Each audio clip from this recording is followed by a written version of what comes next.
Qu'est-ce que c'est que ça? La voix d'Antoine Dubois n'est pas un cri, c'est une lame. Elle tranche la cacophonie de la cuisine, suspend les gestes, glace le sang, la pression. C'était une bête invisible qui lui rongeait les entrailles depuis des semaines, depuis que le spectre de la perte d'une étoile planait sur son empire, le chêne d'or.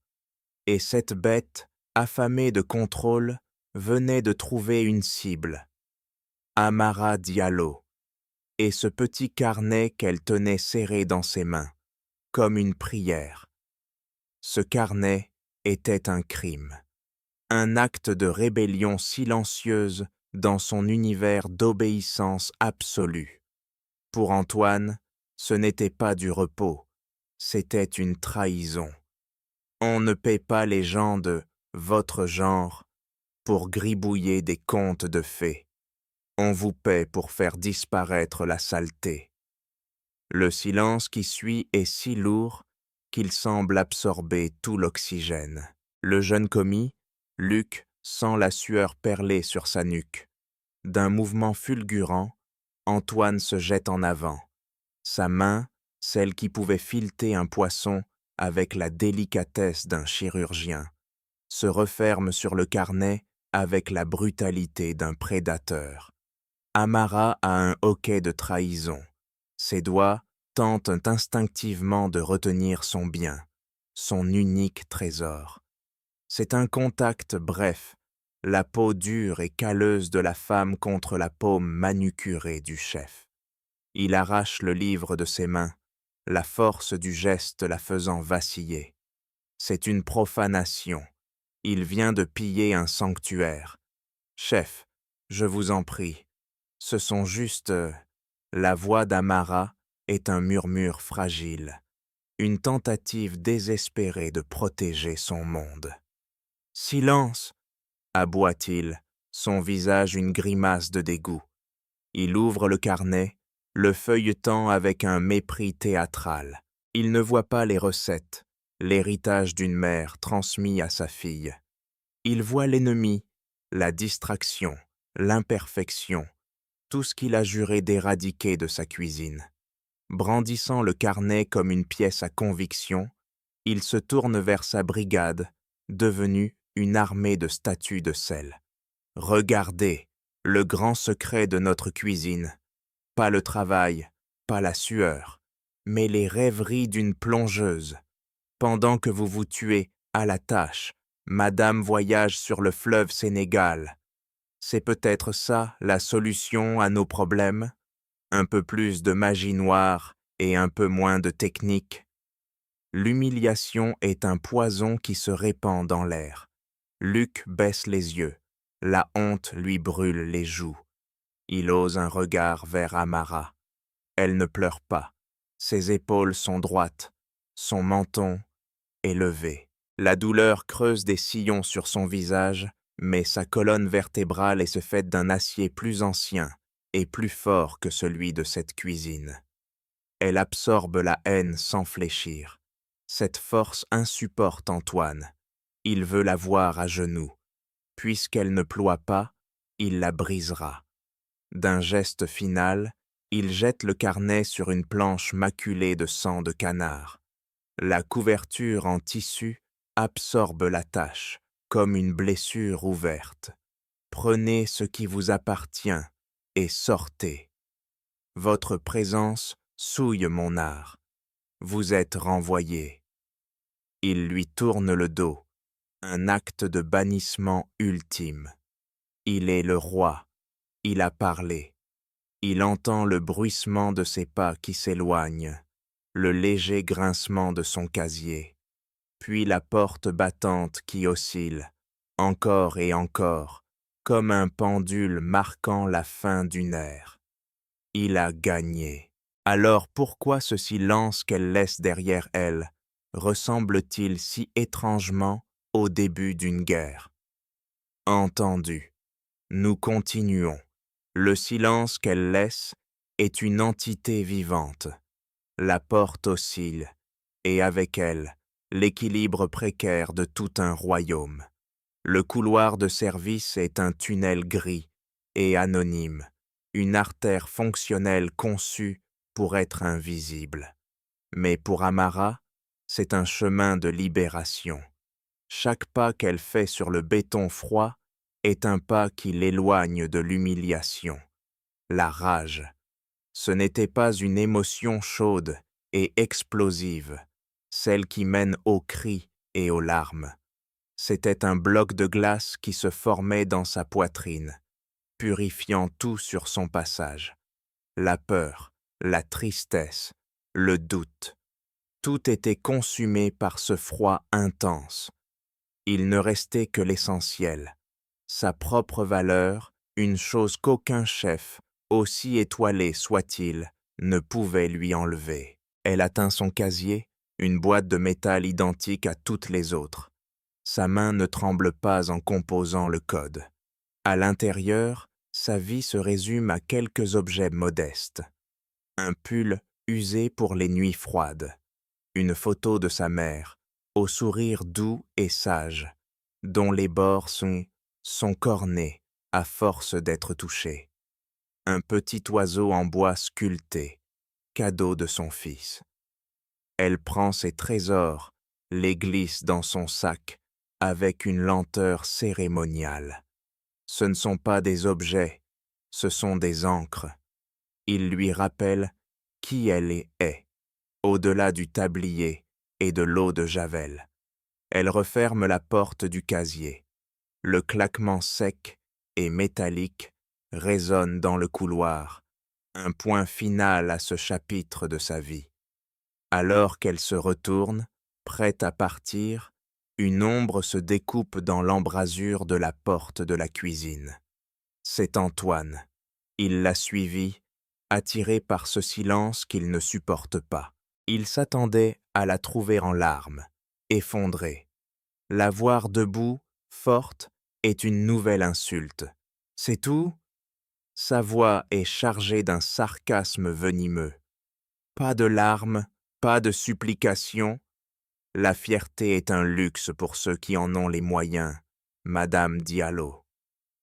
Amara s'arrête. Elle se tourne lentement vers lui. Son regard n'est plus celui d'une employée, ni même celui d'une victime. C'est le regard d'une femme qui a traversé des épreuves qu'il ne pourrait même pas imaginer.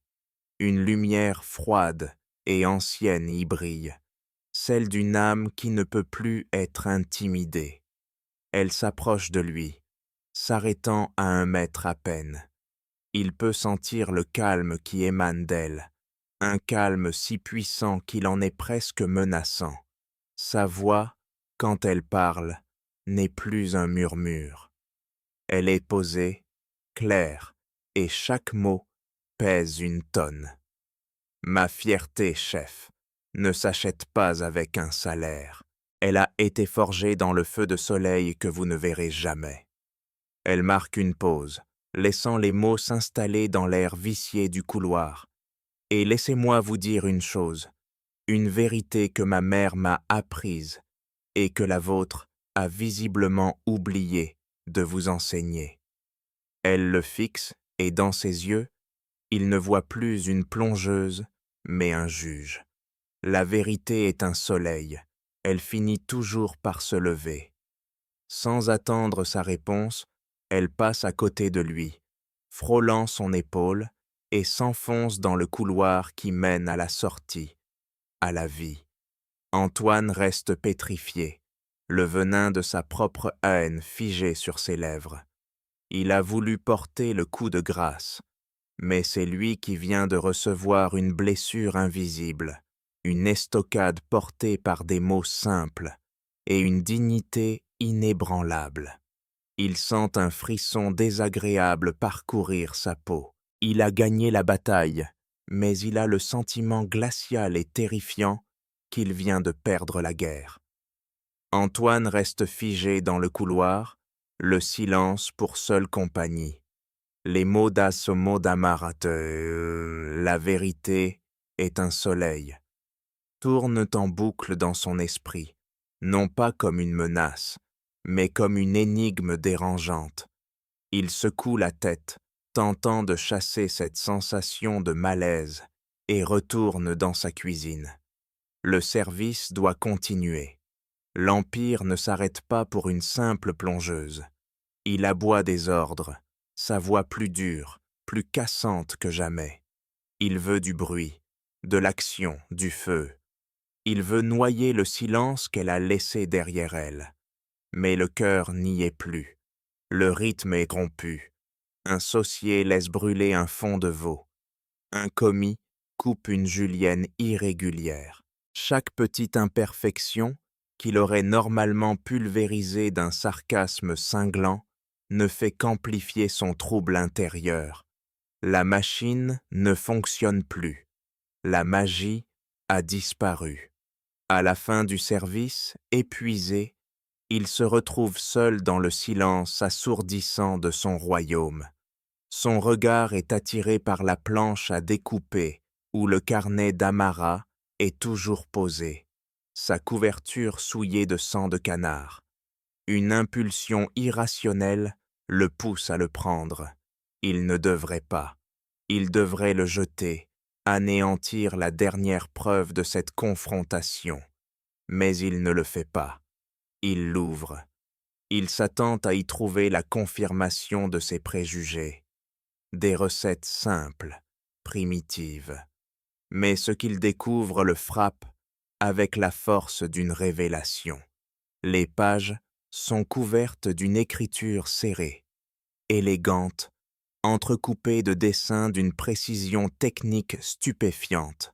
Il voit une étude sur la réaction de Maillard appliquée aux épices d'Afrique de l'Ouest, une analyse comparative de différentes méthodes de fumage à froid pour le poisson, avec des schémas de circulation de l'air. C'est le travail d'un chercheur, d'un alchimiste. Il tombe sur une recette de Thierry, un couscous de mil, mais les notes en marge discutent de l'impact de l'hygrométrie sur la texture du grain, un niveau de détail obsessionnel qu'il pensait être le seul à posséder.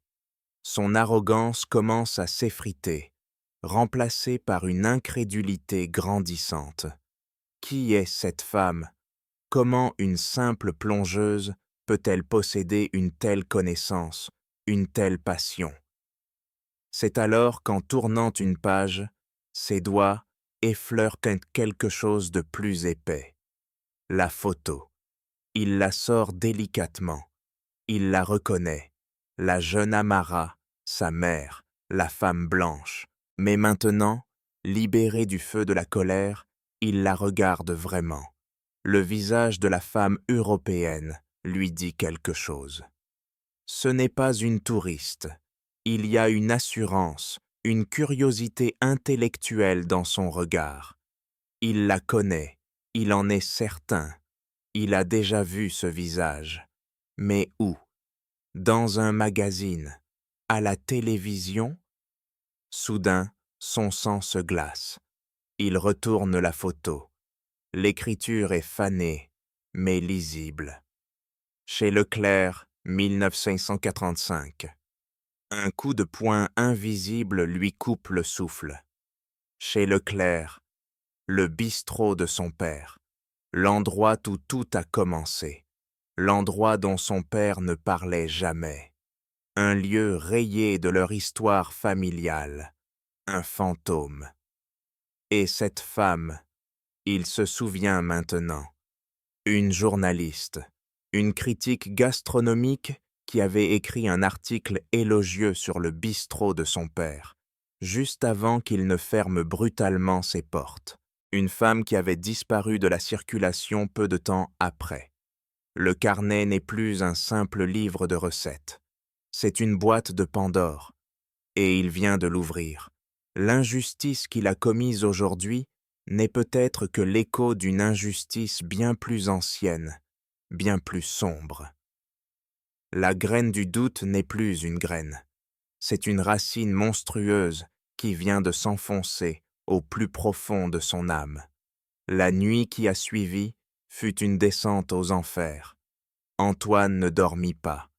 Assis dans le silence glacial de son bureau, le carnet d'Amara ouvert à côté de la photo jaunie, il était un roi contemplant les ruines futures de son propre royaume. Le nom chez Leclerc et le visage de cette journaliste oubliée avaient ouvert une brèche dans la digue de ses certitudes. Chaque cliquetis dans le bâtiment vide, chaque ombre dansante, lui parlait de ce passé que son père avait si soigneusement emmuré. Le concours approchait, non plus comme une opportunité, mais comme une exécution imminente. Sa créativité, autrefois une source jaillissante, était tarie. Son esprit était un labyrinthe de questions sans réponse. Comment pouvait-il créer l'avenir quand le passé venait de lui exploser au visage?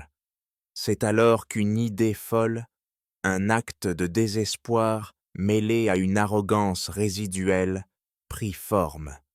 Il allait utiliser la recette d'Amara.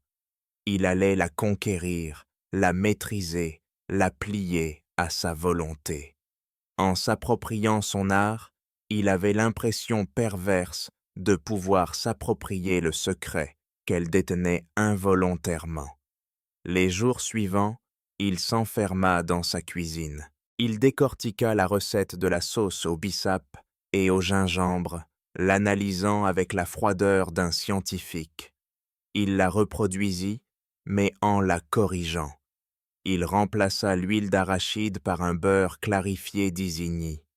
Il ajouta une touche de vin blanc, une échalote ciselée. Il la passa au chinois étamine 3 fois. Techniquement, sa version était parfaite. Mais quand il la goûta, il sut. Il avait la grammaire, mais il n'avait pas l'histoire. La sauce était brillante, complexe, mais vide. Elle avait le goût de l'orgueil, pas celui de l'âme. Le jour du concours, il présenta son plat avec une confiance feinte. Les juges, les palais les plus affûtés de France, goûtèrent. Leurs visages restèrent non neutres. Puis le verdict tomba, non pas dans un cri, mais dans le murmure assassin des critiques. Une technique irréprochable au service d'une idée malhonnête. Un plat qui parle de tout, et de rien, un fantôme de saveur. Le chef du bois semble avoir perdu ce qui faisait son génie, son authenticité. L'humiliation fut totale, mais le coup de grâce arriva une semaine plus tard. L'appel, la voix anonyme et glaciale du directeur du guide Michelin.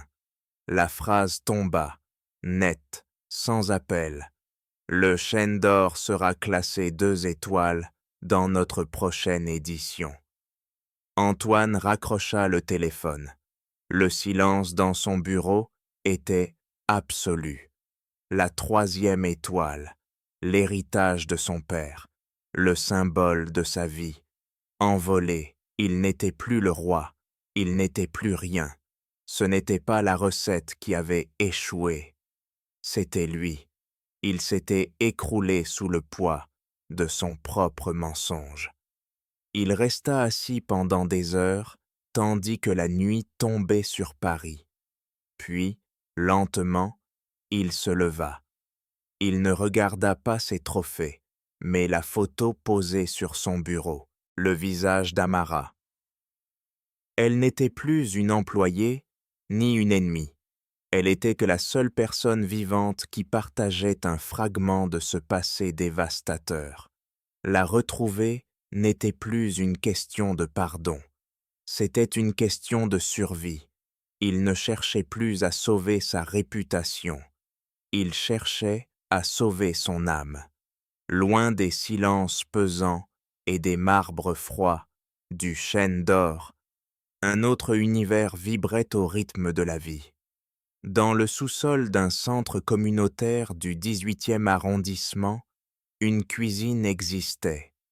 Pas une cuisine de performance, mais une cuisine de survie et d'amour. C'était un lieu de joyeux chaos. Les rires d'enfants, fuséens se mêlant au son des couteaux sur les planches à découper et de conversations animées, dans un mélange de wolof, d'arabe, de pachto et de français. Les odeurs de gingembre, d'oignons frits et d'arachides grillés avaient se remplacer les arômes élitistes de la truffe et du homard. Et au centre de ce tourbillon, il y avait Amara. Elle n'était plus Madame Diallo, la plongeuse fantôme. Ici, elle était Mama Amara. Son trône n'était pas une chaise de bureau en cuir, mais un simple tabouret près d'un fétou si grand qu'elle devait se hisser sur la pointe des pieds pour en remuer le contenu. Son sceptre n'était pas un stylo pour signer des factures, mais une immense louche en bois, polie par l'usage. Et sa couronne était invisible. C'était le respect et l'amour de tous ceux qui l'entouraient. Elle avait transformé la blessure de son renvoi en une force motrice. L'insulte d'Antoine, ses petites soupes, était devenue son étendard. Ici, ces petites soupes reconstruisaient et des vies. Chaque jour, elle arrivait à l'aube et, avec les dons alimentaires de la journée, elle créait des miracles. Son carnet, autrefois profané, était désormais son livre sacré, posé ouvert sur un coin de table. Elle n'y puisait pas seulement des recettes, mais la force de sa mère, la sagesse de sa lignée. Aujourd'hui, elle préparait un mafé. Le parfum riche et réconfortant de la pâte d'arachide emplissait la pièce. Elle goûta la sauce, non pas avec la concentration analytique d'un chef cherchant l'équilibre parfait, mais avec l'instinct d'une mère s'assurant que son plat contient assez d'amour. Une jeune femme, arrivée d'un pays en guerre la semaine passée, était assise dans un coin, murée dans un silence traumatique. Elle n'avait presque rien mangé depuis son arrivée. Amara s'approcha, sans un mot, et lui tendit un petit bol de sauce. Leurs regards se croisèrent. La jeune femme hésita, puis trempa un morceau de pain. Elle le porta à ses lèvres, et pour la première fois, une larme coula sur sa joue. Mais ce n'était pas une larme de tristesse. C'était une larme de souvenir, le goût d'un plat qui lui rappelait une maison perdue, une mère disparue. Un début de guérison. C'était ça, le pouvoir d'Amara, un pouvoir qu'aucune étoile Michelin ne pourrait jamais quantifier. Elle n'avait pas besoin de reconnaissance. Elle était la reconnaissance. Dans son royaume de briques et de brocs, au milieu des âmes brisées et des cœurs fatigués, Amara n'était pas seulement une cuisinière. Elle était une guérisseuse, une reine, et elle était parfaitement inconsciente qu'à l'autre bout de la ville, un roi déchu avait commencé à marcher, cherchant désespérément la lumière qu'elle seule pouvait désormais lui offrir. D'accord, le pèlerinage d'Antoine doit maintenant trouver sa destination. Le moment de la confrontation est arrivé. Deux mondes sont sur le point d'entrer en collision. La recherche d'Antoine était devenue une obsession fiévreuse qui consumait ses jours et ses nuits. Il arpentait les rues de Paris, non plus dans le confort de sa berline avec chauffeur, mais à pied, le col de son manteau relevé, le visage creusé par la fatigue et la honte. Il était d'un fantôme dans sa propre ville. Chaque regard indifférent des passants était un rappel de sa nouvelle insignifiance. Il montrait la photo d'Amara aux commerçants, aux mères postes de famille dans les parcs, aux anciens qui jouaient aux cartes sur les bancs publics. Il recevait des haussements d'épaules, des regards méfiants et parfois une hostilité à peine voilée. Le grand chef du bois réduit à mendier une information.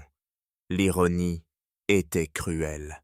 C'est au bout de la 3e semaine, alors que le désespoir commençait à le ronger, qu'une vieille femme, à qui il montrait la photo pour la 100e fois, posa sur lui un regard plein de pitié. Elle ne reconnut pas Amara, mais elle reconnut l'homme. « Vous ne cherchez pas une employée, monsieur, » lui dit-elle doucement. « Vous cherchez une mère. Cherchez là où la nourriture ne se vend pas, mais se partage. » Cette phrase fut sa boussole. Il la suivit jusqu'au centre communautaire, et il la vit. À travers une porte vitrée embuée, il la vit au cœur de son nouveau royaume. Elle n'était pas la femme effacée et courbée qu'il avait chassée. Elle était un soleil. Elle riait, donnant une directive à une autre femme, puis se penchait pour ébouriffer les cheveux d'un enfant qui tirait sur son tablier. La lumière qui émanait d'elle était si pure, si puissante, qu'elle en était presque aveuglante pour un homme comme lui, habitué à l'ombre. Il sentit le poids de sa propre crasse morale l'écraser. Il n'avait pas sa place ici. Il était une souillure. Il faillit faire demi-tour, mais le besoin de savoir était plus fort que la honte. Il poussa la porte. Le bruit et les odeurs l'enveloppèrent. Un mur de vie. Son arrivée provoqua une onde de silence. Les conversations s'éteignirent. Les regards se tournèrent vers lui. L'intrus, l'homme blanc en manteau cher. Puis Amara leva la tête. Le rire mourut sur ses lèvres. Ses yeux se durcirent, devenant 2 morceaux d'obsidienne. Il s'avança, chaque pas lui coûtant d'un effort surhumain. Il se sentait nu, jugé par des dizaines de pères dieux. Il s'arrêta devant elle, le cœur battant à tout rompre. Il sortit le carnet de sa poche intérieure. L'objet semblait brûler sa main. Amara, sa propre voix lui parut étrangère. Pardon. Le mot était si petit, si insuffisant. Il lui tendit le carnet. J'ai tout perdu. L'étoile, le respect. J'ai compris. J'ai été un monstre. Elle le regarda, puis regarda le carnet, mais ne le prit pas. Son silence était un tribunal. Vous n'avez rien compris, chef, dit-elle enfin, sa voix sans chaleur. Vous ne pleurez pas votre faute, vous pleurez votre étoile. Les mots le frappèrent comme un coup de poing. C'était la vérité. Il baissa la tête, vaincu. Alors qu'il allait retirer sa main, le carnet, comme s'il avait sa propre volonté, lui glissa des doigts. Il s'ouvrit en tombant, et la photo s'envola, planant un instant dans l'air, avant d'atterrir face contre terre, exactement entre leurs 2 paires de chaussures. Un signe du destin. Machinalement, ils se penchèrent tous les 2, en même temps, pour la ramasser. Leurs doigts se frôlèrent, un choc électrique. C'est Amara qui l'a pris. Elle la retourna, peut-être pour la remettre dans le livre, peut-être par habitude. C'est là qu'ils le virent, tous les 2 en même temps, l'écriture au dos. Chez Leclerc, 1585. Le sang d'Antoine se retira de son visage. Il sentit le sol se dérober sous ses pieds. Il leva les yeux vers Amara. Elle le fixait, une expression de confusion totale sur le visage. Mais dans ses yeux, il vit la même étincelle de reconnaissance effrayée que dans les siens. Le pardon venait de mourir. La dette personnelle était effacée. Une porte venait de s'ouvrir sur un passé commun et terrifiant qu'il ne soupçonnait pas. Il n'était plus un bourreau, et sa victime. Ils étaient les deux seuls survivants d'un naufrage dont ils ignoraient tout. Le retour aux chaînes d'or est surréaliste. Antoine ne franchit plus la porte en conquérant, mais en étranger dans sa propre maison. Il a un objectif, une piste. Chez Leclerc, 1985. Il a besoin d'accéder aux archives, aux vieux documents comptables que son père gardait sous scellés. Il doit affronter le gardien du temple administratif du restaurant. Jean-Pierre Moreau, le directeur général. Jean-Pierre l'accueille dans son bureau immaculé, un sourire paternel et inquiet sur le visage. Il a entendu parler de l'étoile perdue. Il exprime sa profonde tristesse. Ses paroles sont un baume empoisonné. Antoine, mon garçon, ne te tourmente pas. C'est un revers, mais nous nous relèverons. J'ai justement une proposition d'un groupe d'investisseurs qui pourrait nous sécuriser. Antoine le coupe, un geste qu'il n'aurait jamais osé avant. Jean-Pierre, j'ai besoin des archives, celles de 1985, celles du bistrot de mon père. Le sourire de Jean-Pierre vacille une fraction de seconde, une fissure quasi imperceptible dans un masque de marbre. L'inquiétude dans ses yeux devient plus aiguë, plus prédatrice. Mais pourquoi diable veux-tu déterrer ces vieilleries? Le passé est le passé. L'avenir, c'est ce groupe d'investisseurs. Laissons les fantômes où ils sont. Il y a un lien, dit Antoine, posant la photo sur le bureau, en acajou. Avec cette femme, et avec une de mes anciennes employées. Jean-Pierre jette un regard dédaigneux sur la photo. Une plongeuse? Antoine, tu as perdu une étoile, ne perds pas la tête. Tu te laisses distraire par les histoires insignifiantes du petit personnel. Concentrons-nous sur les choses sérieuses. Ces mots sont paternalistes, mais le sous-texte est clair. Reste à ta place, ne cherche pas. Amara, qui attendait dans le couloir, choisit ce moment pour entrer. Elle ne dit rien, mais sa simple présence est une déclaration. Elle se tient droite, son regard fixe Jean-Pierre sans ciller. Le directeur la toise de haut en bas, un mépris à peine voilé dans son regard. Pour lui, elle est invisible, une non-entité. C'est elle, dit simplement Antoine. Jean-Pierre a un petit rire condescendant. Très bien, si cela peut calmer tes nerfs, je vais faire chercher les boîtes, mais c'est une perte de temps. La seule chose que vous trouverez dans ces vieux papiers, c'est de la poussière et des regrets. Il se lève, le parfait homme d'affaires congédiant, poliment deux enfants capricieux. Mais alors qu'il se tourne pour partir, Antoine surprend son reflet dans une vitre. Le sourire paternel a disparu.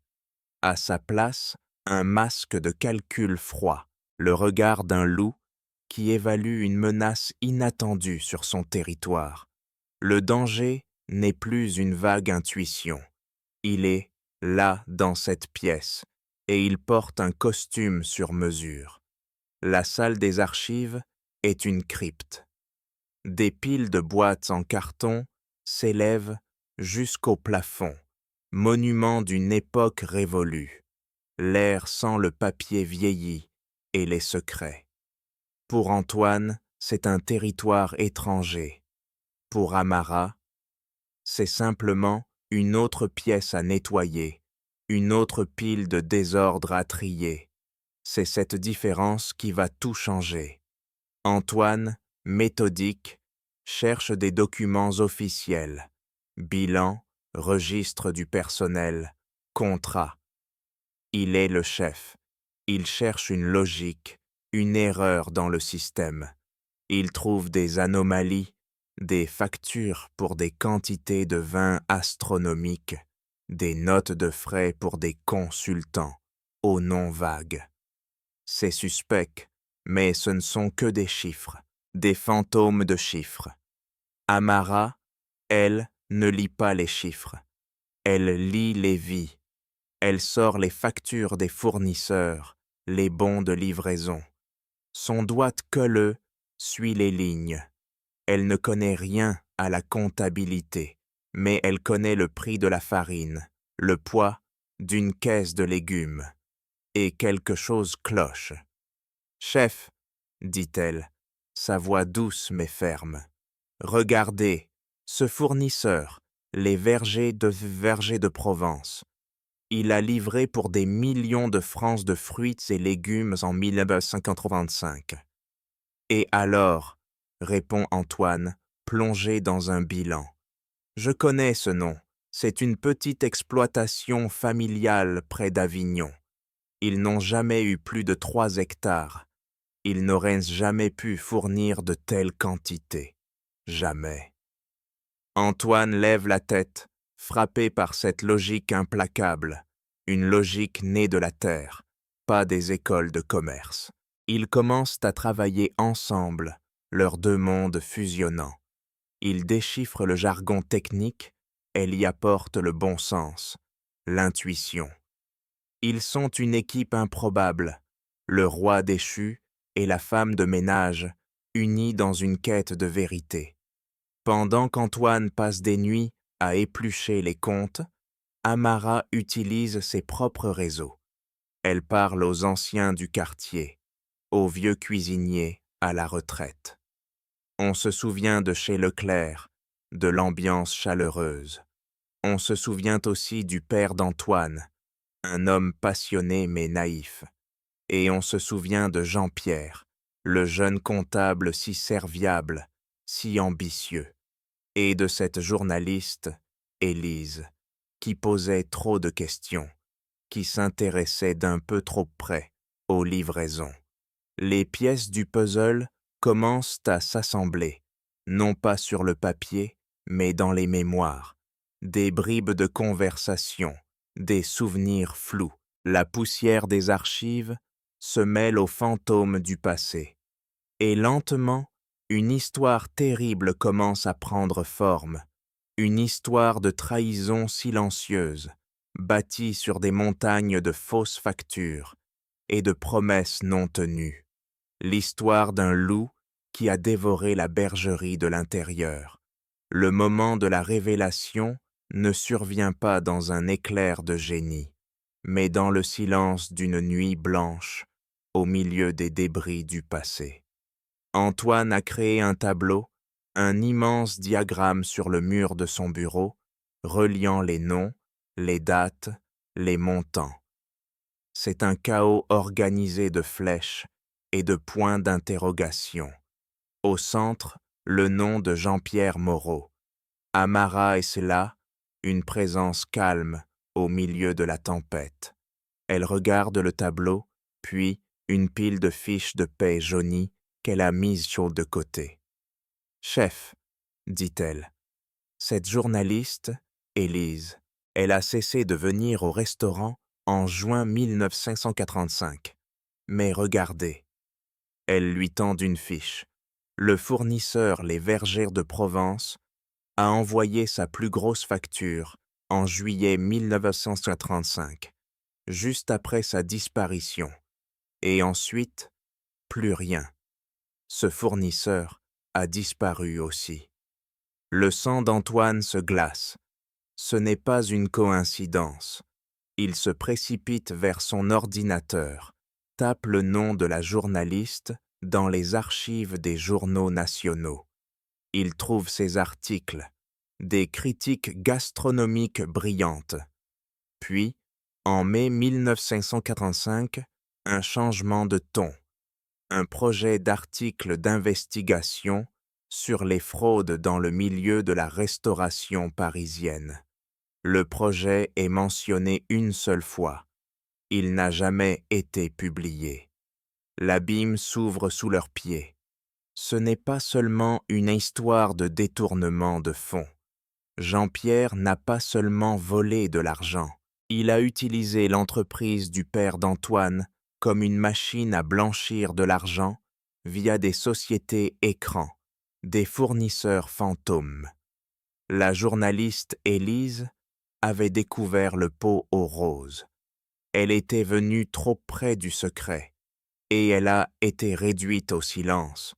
La fermeture brutale de chez Leclerc n'était pas un échec commercial, comme son père le lui avait toujours laissé entendre. C'était un sabotage. Jean-Pierre a dû convaincre le père d'Antoine de tout arrêter pour enterrer les preuves, pour faire disparaître les traces de son crime. Antoine s'effondre sur sa chaise, le souffle coupé. Son père a-t-il été complice ou simplement un pion naïf, aveuglé par la confiance? Cette question le hantera à jamais. Mais la vérité sur Jean-Pierre est là, monstrueuse, indéniable. Depuis 30 ans, il a construit sa carrière, sa fortune, sa respectabilité sur les ruines du rêve du père d'Antoine et potentiellement sur la tombe d'une femme innocente. Le plan actuel de Jean-Pierre devient alors d'une clarté terrifiante. Vendre le chêne d'or à son propre groupe d'investisseurs n'est pas une simple transaction commerciale. C'est l'acte final. Le but est de dissoudre l'entité historique, de détruire les dernières archives, d'effacer définitivement les fantômes de 1985. Ils ne sont pas en train d'enquêter sur un crime passé. Ils sont au milieu d'un crime en cours, et ils en sont devenus les cibles. La clé, ils le savent, est de trouver un lien physique entre Jean-Pierre et le fournisseur fantôme. Amara se souvient, le nom de la société de transport sur les vieilles factures, une petite entreprise de logistique qui existe toujours, dans une zone industrielle désaffectée de la banlieue parisienne. Poussée par une intuition, elle décide d'y aller seule, pensant pouvoir se fondre dans le décor plus facilement qu'Antoine. C'est une erreur.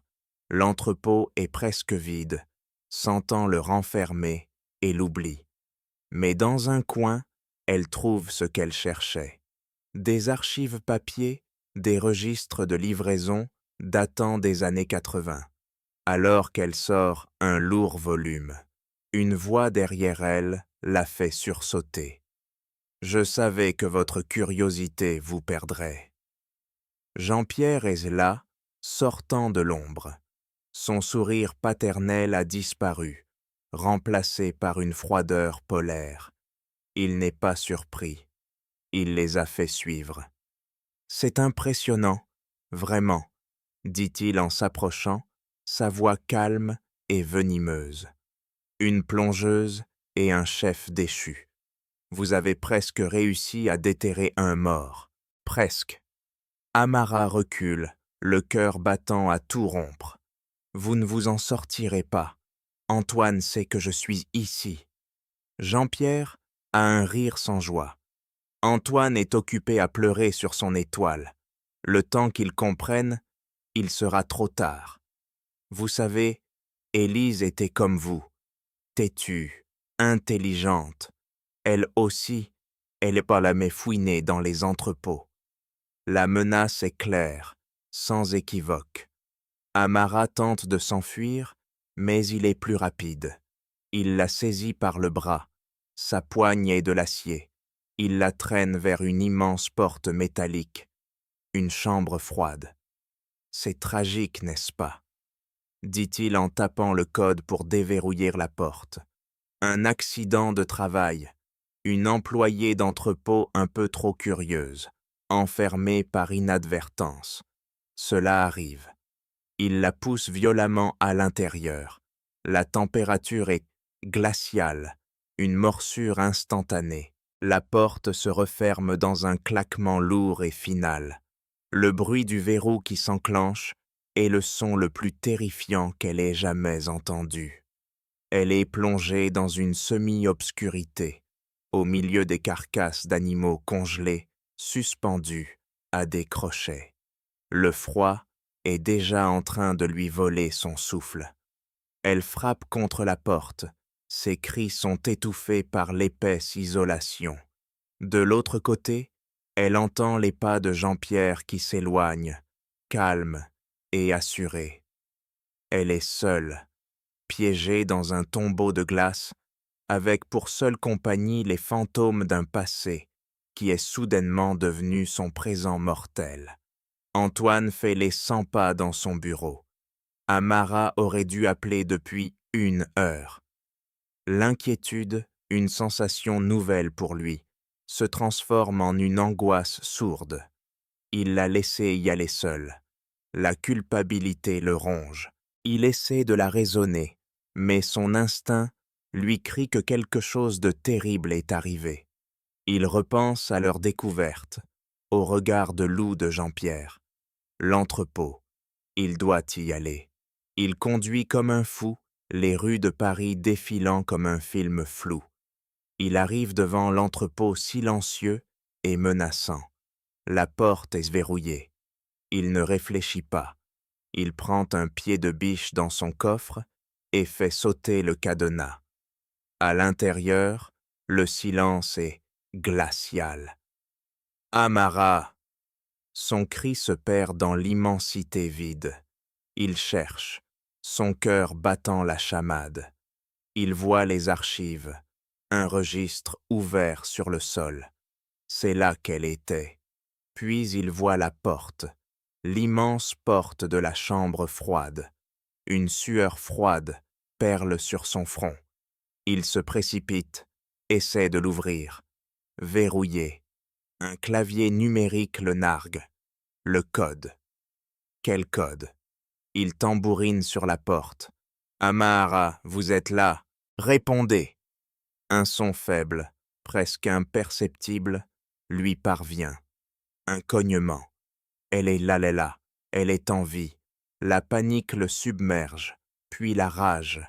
Il regarde autour de lui, cherche quelque chose pour forcer la porte. C'est impossible. Le code. Il regarde le clavier. Jean-Pierre est un homme d'habitude, un homme arrogant. La date. 1985, l'année du crime. Il tape les 4 chiffres. Rien. Une autre date. La date de fermeture du bistrot. Rien. La date de naissance de son père. Rien. Le temps presse. Il pense à Jean-Pierre, à son ego. La date de fondation du Chêne d'Or. Non, la date où il est devenu directeur. Il la tape. Un clic. La porte se déverrouille. Il l'ouvre à la volée. Amara s'effondre dans ses bras, tremblante, les lèvres bleues, à peine consciente. Il l'enveloppe dans sa veste, la sort de ce tombeau. Alors qu'il la soutient, son pied heurte quelque chose. Dans la précipitation pour la sauver, il a bousculé une vieille étagère métallique. Une pile de cartons s'est effondrée, révélant une cache dans le mur. À l'intérieur, un seul objet, un grand livre comptable relié en cuir noir. Il le prend, il l'ouvre. Ce n'est pas un registre officiel, c'est le véritable livre de compte de Jean-Pierre, sa comptabilité secrète. 30 ans de transactions frauduleuses, de noms, de dates, de virements vers des comptes offshore.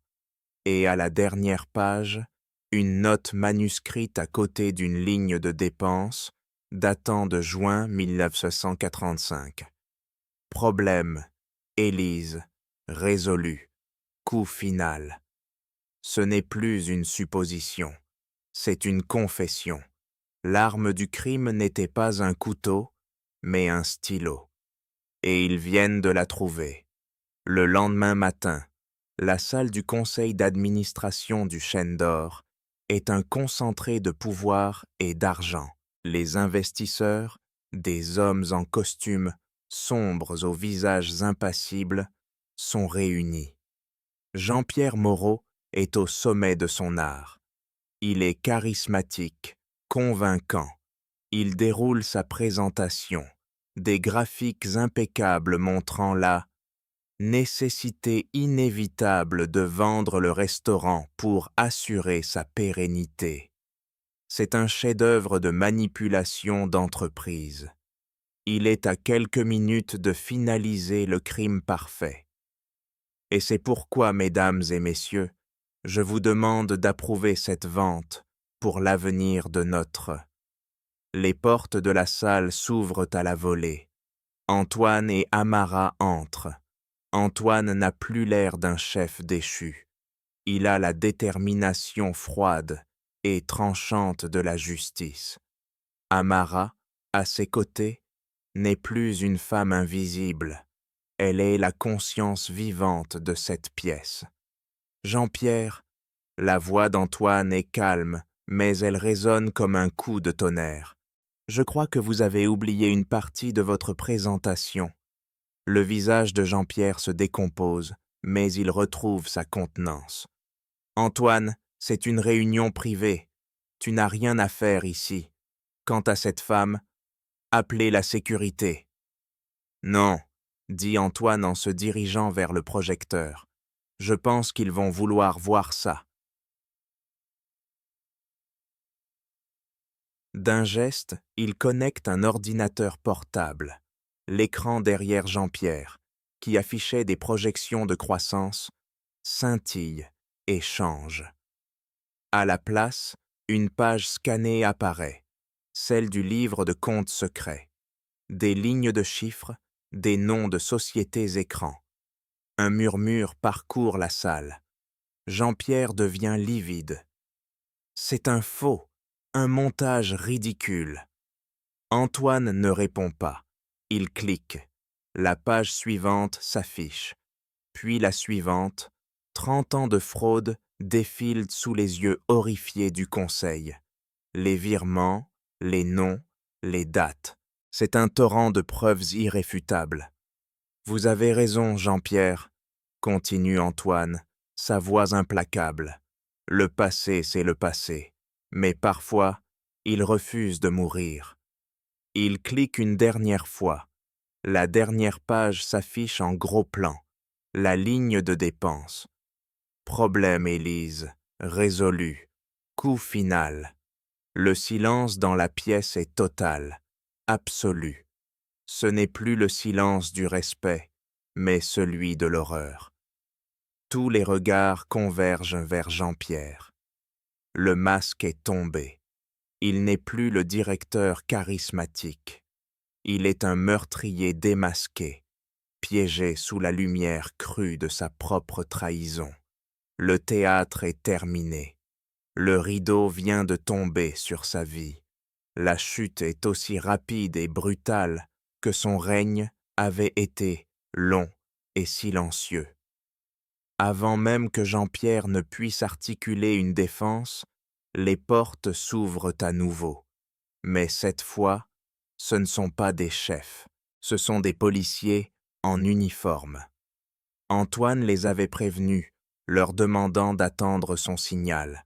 Le chaos ordonné de l'arrestation est un ballet surréaliste au milieu des boiseries luxueuses de la salle du conseil. Les mots officiels « Jean-Pierre Moreau, au nom de la loi, je vous arrête pour suspicion de meurtre, fraude et détournement de fonds » sonne le glas de 30 ans d'impunité. Le visage de Jean-Pierre, autrefois si maître de lui, est un masque de haine et d'incrédulité. Alors qu'on lui passe les menottes, son regard croise celui d'Amara. Dans ses yeux, il ne voit ni triomphe, ni joie, juste une immense et paisible tristesse. C'est cette absence de haine qui est sa défaite finale. Il a été vaincu, non par la vengeance, mais par la vérité. L'arrestation fait l'effet d'une bombe. La nouvelle se répand, les chaînes d'information en continu campent devant le restaurant. Le scandale du chêne d'or. L'histoire de la journaliste disparue. Élise refait surface et l'enquête, est officiellement rouverte. Les investisseurs se retirent. Le projet de vente s'effondre. L'empire de Jean-Pierre, bâti sur des mensonges, s'évapore en quelques heures. Au milieu de ce tumulte, Antoine et Amara se retrouvent dans la cuisine vide du Chêne d'Or. L'endroit semble différent, comme si un poids avait été levé. La justice a été rendue, du moins en partie. Les fantômes ont été entendus. Et maintenant ? Demande Amara, sa voix brisant le silence. Antoine regarde au torpor de lui. Il regarde les fourneaux en cuivre, les étoiles gravées sur les couteaux, tout ce qui représentait autrefois sa vie, et il ne ressent rien. Plus de fierté, plus d'attachement. Cet endroit, ce nom, est entaché par le mensonge, le sien et celui de Jean-Pierre. Il est temps de tout brûler, pas littéralement, mais symboliquement. Maintenant, dit-il en se tournant vers elle, nous allons reconstruire, mais pas ici, pas comme ça. Nous allons construire quelque chose de vrai. Ce n'est pas la fin de l'histoire, c'est la fin du prologue. La véritable création peut enfin commencer. La décision d'Antoine choque le monde de la gastronomie plus encore que l'arrestation de Jean-Pierre. Il annonce la fermeture définitive du Chêne d'Or. Les critiques crient au sacrilège. Les financiers parlent que de suicide commercial. Mais pour Antoine, c'est une libération. C'est l'acte final de destruction nécessaire avant toute reconstruction. Il vend le nom, les murs, tout. Il liquide l'héritage de son père pour se libérer de son ombre et de ses péchés. Avec l'argent de la vente, il ne part pas à la retraite. Il accomplit son acte de rédemption en 2 parties. La première est publique. Il crée la fondation Élise en Diallo, une fondation à double vocation. La première branche, nommée en l'honneur de la journaliste, financera des bourses pour le journalisme d'investigation indépendant. La seconde, nommée en l'honneur de la mère d'Amara, offrira des formations et des microcrédits à des femmes issues de l'immigration souhaitant ouvrir leur propre commerce de bouche. Il ne se contente pas de signer un chèque. Il s'y implique corps et âme, mettant son nom et son carnet d'adresses au service de ceux que le système a ignorés, tout comme il a ignoré Amara. La seconde partie de sa rédemption est plus personnelle. Il s'approche d'Amara, non pas avec une offre d'emploi, mais avec une proposition. « Je veux ouvrir un nouveau restaurant », lui dit-il. Un petit endroit, une cuisine ouverte, pas de hiérarchie, pas de cris, juste de la nourriture qui a une histoire. Notre histoire. Mais je ne peux pas le faire seul. Je ne suis que la technique. Vous, vous êtes l'âme. Je ne vous demande pas d'être mon employé. Je vous demande d'être mon associé, ma partenaire, à parts égales. Amara le regarde longuement. Elle voit dans ses yeux un homme qui a été déconstruit jusqu'à ses fondations et qui a décidé de se reconstruire sur des bases saines. Elle voit la sincérité, la fragilité et un respect qu'elle n'avait jamais vu auparavant. Elle pense à sa mère, à son carnet, à l'insulte des petites soupes, et qu'elle sourit, un vrai sourire, large et lumineux. « D'accord, chef, » dit-elle, « mais à une condition, c'est moi qui choisis la musique en cuisine. C'est un oui à un avenir qu'aucun d'eux n'aurait pu imaginer quelques mois plus tôt.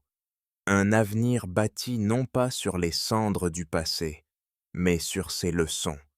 6 mois plus tard, dans une petite rue animée du Marais, une nouvelle enseigne brille doucement. Pas de lettres dorées, pas de nom prétentieux. Juste un mot, héritage. À l'intérieur, l'atmosphère est à l'opposé du chêne d'or.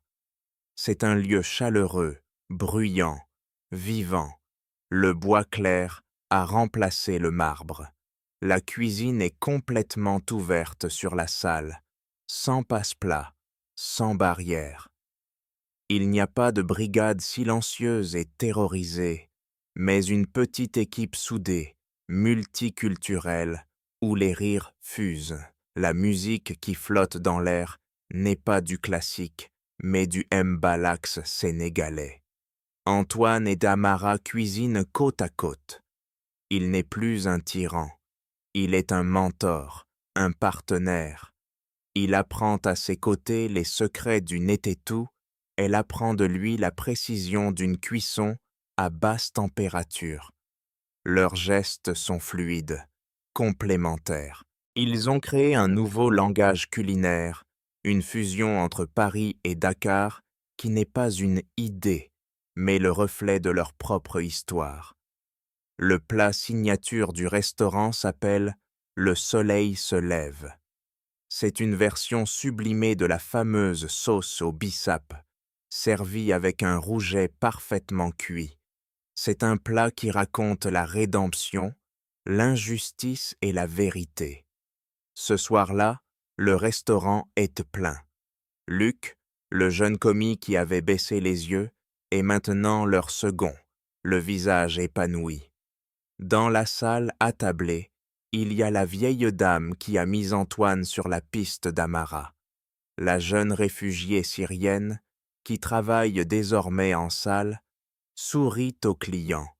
C'est plus qu'un restaurant, c'est une famille. Un critique gastronomique, assis discrètement dans un coin, termine son plat. Il ne prend pas de notes. Il ferme juste les yeux, savourant quelque chose qui va au-delà de la nourriture. Plus tard dans la soirée, pendant un moment de calme, Amara et Antoine se retrouvent près de la fenêtre, regardant la vie de la rue. « Vous pensez qu'ils vont nous donner une étoile ?» demande Antoine, un reste de son ancien monde refaisant surface. Amara sourit. Elle pose sa main sur la vitre, embuée, là où la chaleur de la cuisine rencontre le froid de la nuit. « Chef, dit-elle doucement, nous n'avons pas besoin de leurs étoiles, nous avons notre propre soleil. » Elle regarde Antoine et il comprend. La véritable réussite n'était pas l'étoile Michelin qu'il recevrait inévitablement 3 mois plus tard. C'était ceci, ce moment, cette chaleur, cet héritage, non pas de la grandeur, mais du cœur. La vérité s'était levée et elle éclairait leur avenir. L'histoire d'Amara et Antoine est un puissant rappel que la véritable force ne réside pas dans le statut ou le pouvoir, mais dans la dignité silencieuse et l'authenticité du cœur. Elle nous enseigne que la vérité, tel un soleil, finit toujours par percer les nuages les plus sombres de l'injustice, et que même des cendres de l'erreur peut naître un héritage de pardon et d'espoir. Et vous, avez-vous déjà été témoin d'une injustice où la dignité a finalement triomphé? Que signifie le mot « héritage » dans votre propre vie? Vos histoires et vos pensées nous sont précieuses. Partagez-les avec nous dans les commentaires ci-dessous. Merci infiniment pour votre écoute et votre fidélité. Nous vous donnons rendez-vous très bientôt pour une nouvelle